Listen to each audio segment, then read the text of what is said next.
Story time with Fergie and friends. Yummy, yummy, Mr. Wolf's pancakes. Ooh, ooh. Hello, Mr. Wolf. Hello, Mr. Wolf. You're like little Wolfie. Yes, I like pancakes. Yum, yum, yum. Hello, I like gingerbread men too. Oh, no. Gingerbread men? No. Wolfie, let's discuss. Do you like pancakes? Yes. One day, Mr. Wolf was feeling hungry. He fancied some pancakes. Yum, yum, he said, licking his lips at the thought of a big pile of fresh, delicious pancakes. Mr. Wolf had never made pancakes before. Girls and boys, nor have I. Anyway, so he took his big recipe book down off the shelf and looked inside. It says, Wolf It Down Recipe Book. But wolves can't read very well, and Mr. Wolf had trouble making sense of it, so he went to get some help from his neighbours. Well, that's because Mr. Wolf has been reading the book upside down. Honestly, Mr. Wolf, really. He called on Chicken Licken, who lived nearby. Please, can you help me read this, he asked. No, said Chicken Licken, slamming the door in Mr. Wolf's face. Bang! Well, that wasn't very nice, Chicken Licken. What? Whoa, Chicken Licken? Chicken Licken said no to Mr. Wolf. That's rotten. Look, there's Chicken Licken saying no to Mr. Wolf. Oh dear, sighed Mr. Wolf. He sat down slowly, read the book, and worked out what he needed. Eggs, flour, milk. Mr. Wolf looked in his cupboard for the ingredients, but he couldn't find anything he needed. I'll go to the shop, he decided, and he settled down to write a list. But wolves aren't very good at writing, so Mr. Wolf called on Wee Willie Winkie.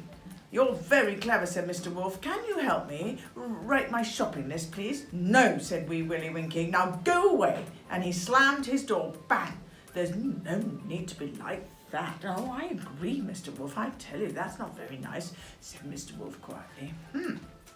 Mr. Wolf sat down and tried very hard with his writing until he made his shopping list, all by himself. Now, he needed to count his money to make sure he had enough. But wolves aren't very good at counting, so he went to the gingerbread man for some help. Oh, lucky. Hello, gingerbread man. Hello, I'm the gingerbread man. Can you help me count my money, please? He asked politely. Hold on a minute. Hold on. We can do this, can't we? Here we take Mr. Wolf, and we take our gingerbread man, and we go like this.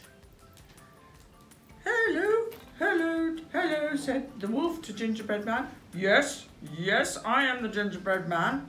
And what do you want, Mr. Wolf? Well, can you help me count my money, please? He asked politely. No, I'm too busy to bother with you. Now go away, go away, said the gingerbread man, slamming his door. Bang, bang, shut. Dear, he scampered off. Well, that wasn't very nice, was it? Poor Mr. Wolf. Are you all right? Poor Mr. Wolfie. Poor Mr. Wolfie. So Mr. Wolf had to sit down and count his money. Oh, he just hurt his nose. It took him a long time and he had to check it 3 times before it was right. But he did it all by himself. Mr. Wolf needed a basket to carry his shopping, so he called on, yes, here we have her, Little Red Riding Hood. So Mr. Wolf called on I like Little Red Riding Hood. There we are. Mr. Wolf called on Little Red Riding Hood. Right. Excuse me, Little Red Riding Hood. Please may I borrow your basket? He asked very, very nicely. You are polite, Mr. Wolf. I'm not lending my basket to you. Right, said Little Red. Now clear off. Go on, clear off. Oh, I say, that's extremely rude, Little Red Riding Hood. So Mr. Wolf set off to the shop without a basket. Oh, I'll manage, he said. Yes, goodbye, go away. All right, settle down. You can go back to your place there. Old Mother Hubbard's general store. There was hickety-pickety black hen eggs. There was hickory-dickory fine clocks and timepieces and fresh today and bar wool and Mary's cockle shells and silver bells and magic wands and cat and fiddle music lessons. I mean, there was everything there. There was Simple Simon's Pie and Cake Emporium next door to it with Little Jack's plum pies and hot cross buns and rubber-dub bathrooms Mr. Wolf went to the shop. He looked at his list, remembered what he needed, counted out his money, and carried the eggs, milk, and flour home, all by himself. Oh, well done. So Mrs. Hubbard was very nice. She was very nice in the general store. Old Mother Hubbard, that's who she was. Now it was time to make the pancakes, but wolves aren't very good at cooking. So Mr. Wolf called on the 3 little pigs. Please, can you help me cook my pancakes?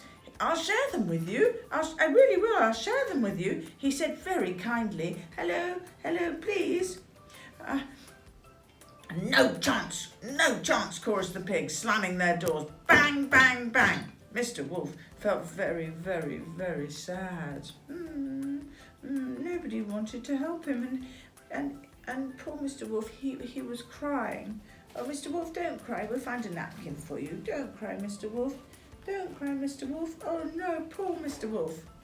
Mr. Wolf went home and started to make the pancakes, all by himself. Well, maybe I can help you, Mr. Wolf. There, you take your frying pan. Yes. And soon there was a huge, huge pile of delicious pancakes on the table, ready for eating. Yummy, yum, yum. Yummy, yum, yum. Look at this. I'm having a pancake in my tub. Woo! Mr. Wolf, you are very clever. Well done, Mr. Wolf. Wait, hold on. We did that. Yummy, I want to eat all these pancakes. Yes, I do. Now, as Mr. Wolf had been making his pancakes, a lovely smell drifted out of the kitchen. All his neighbours could smell it, and it made them feel very, very hungry. Yes. Here he is flipping his pancake again. Woo! Woo! Yep, there we are. Right. And they wanted some pancakes too. They decided to try their luck. Mr. Wolf, you might be in luck. So, yes. So they knocked on Mr. Wolf's door. Give us some of your pancakes, said the rotten lot. Well, hold on a minute. Why should I give you any to you, said Mr. Wolf. No, why? Not one of you would help me. No, that wasn't kind, was it? No.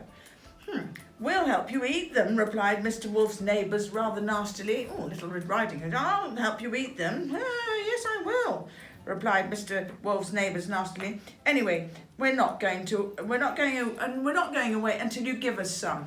Well, I say, that's very rude, Mr. Wolf. Mr. Wolf thought very hard for a moment. There was only one decent thing to do. Oh, okay, very well then, he sighed. You had better come in.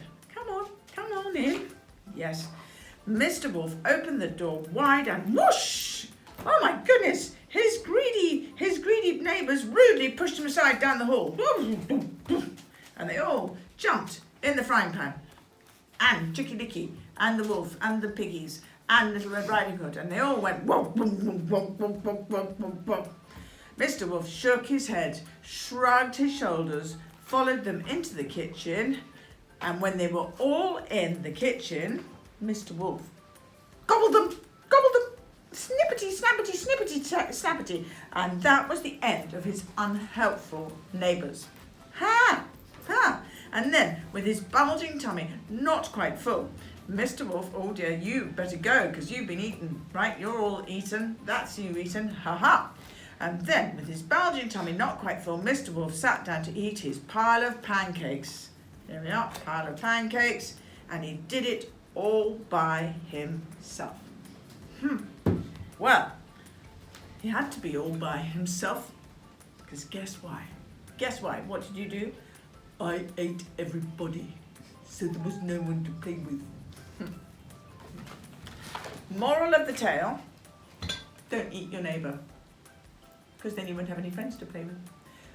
Oh, Mr. Wolf, will you ever learn? No, I know. Anyway, bye-bye. Tell everybody out there you'll see them soon. Bye. With Fergie and friends.